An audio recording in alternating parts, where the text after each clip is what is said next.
Hey guys, so my name's Stephen Harper and this is my Mk1 Golf. So the bonnet's up, it means there's something wrong with it.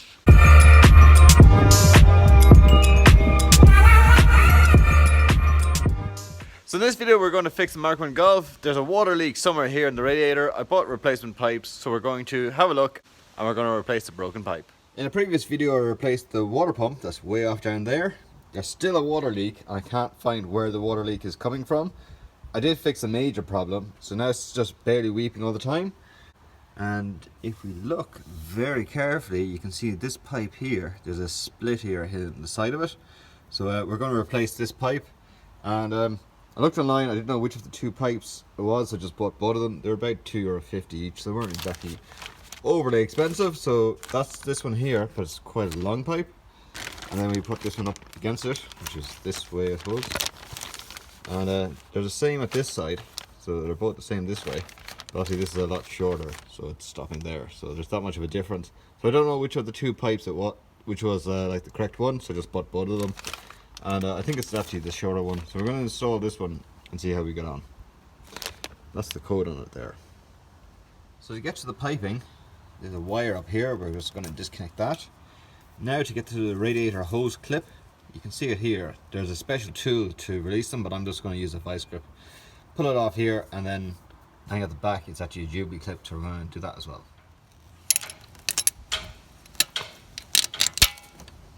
Bollocks. Okay, have it on. Get off. Ah, who invented these stupid things?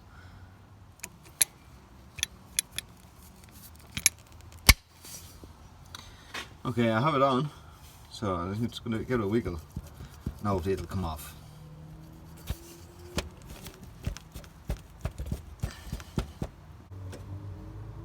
Okay, so after a lot of swearing off camera, I got it off. It was full of water because I'm obviously leaking water all the time, so there's no point putting back into it. Let that all bleed off, and then get ready to install the new water pipe. And without any struggle whatsoever, I took this, definitely did not take this off camera, but it's out. Woohoo! And so one thing that's very striking straight away is the size of this hole compared to the new one, which is tiny. So we're gonna have a look at what the pipe is that came off it. It's like.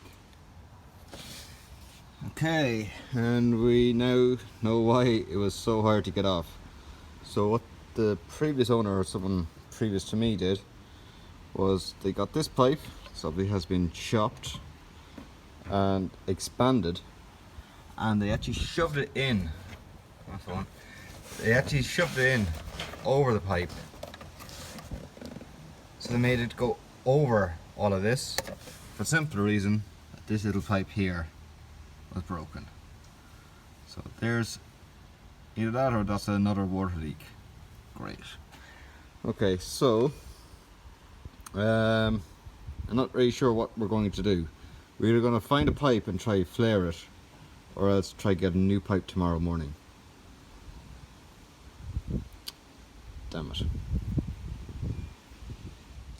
Okay, so along with having a hole in the joiner that joins the two radiator pipes, this is the old radiator pipe, so the back would have gone in there, say, and then the other half would have gone to the heater matrix.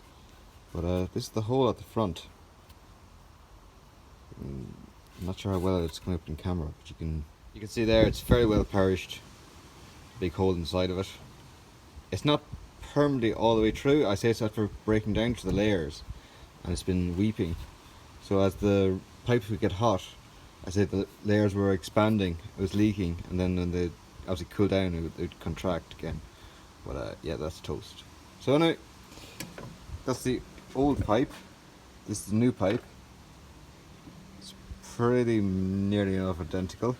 So that's going to go on, but I have to get a new one of these pipes. So I was looking, maybe I might be able to get one in copper. I'll just get the next size down because this is obviously the wrong size. These are like little inserts I was looking at. Now I'm just going to get the correct pipe. And these were the plastic pipes that are replacing all the copper pipes. So you can see there's a double layer in it. These are from a house, from just the radiators. But unfortunately, it's the next size down from the smallest size again. So looks like it nearly fits, but when you put it in, there's no resistance.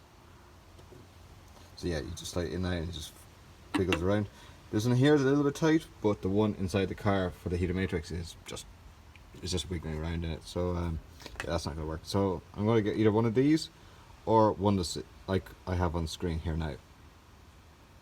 Okay guys, so we're back at it again.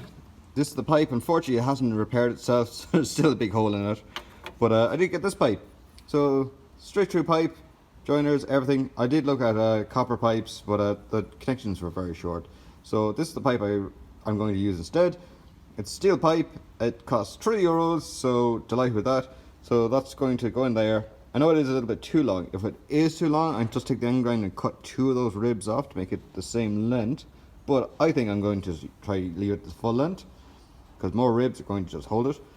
I have silicone spray just there, and I'm going to spray that into both ends of this pipe and on the heater matrix where this pipe here joins into, and hopefully that'll hold it. Obviously Jubilee clips then on the outside to hold everything together. Right, let's install this.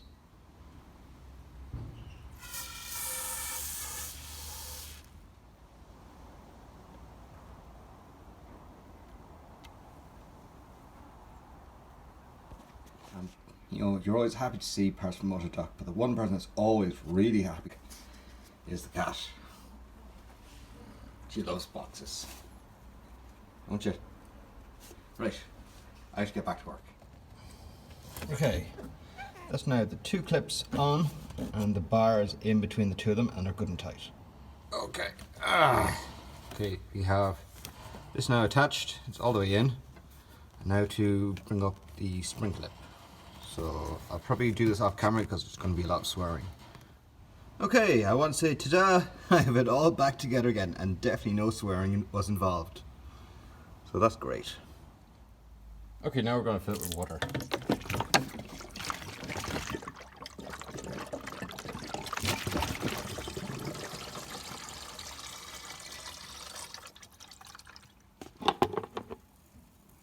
So guys, the water I'm using is actually rainwater. And why am I using rainwater? Well, first of all, it's the closest thing to deionized water or pure water. So where we live currently, it is a mineral-rich water table, so that means that there is lime in the water. If you use city water, there'll be chlorine in the water. So I'm going to use just pure rainwater, which is just pure water. There's nothing else added into it. And later on, I will be putting in 50-50 mix of antifreeze. You can run the pink stuff into it from Volkswagen. It is probably a lot better. It's an old engine. At this stage, it doesn't really matter. But obviously, yeah, the water will have some corrosive properties to it. It will eat into some of the metal where the pink stuff won't.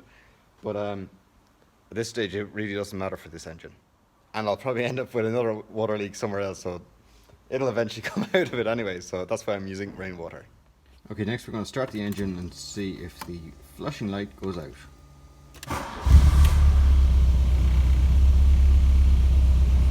Brilliant.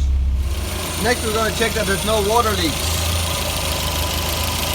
So I don't see any leaks down there. That all looks fairly dry. And coming over here, where the 2 Jubilee clips are, that also looks fairly dry. So I think overall, that's a win. One final check, I'm just going to run my hand underneath the pipe. That'll be installed.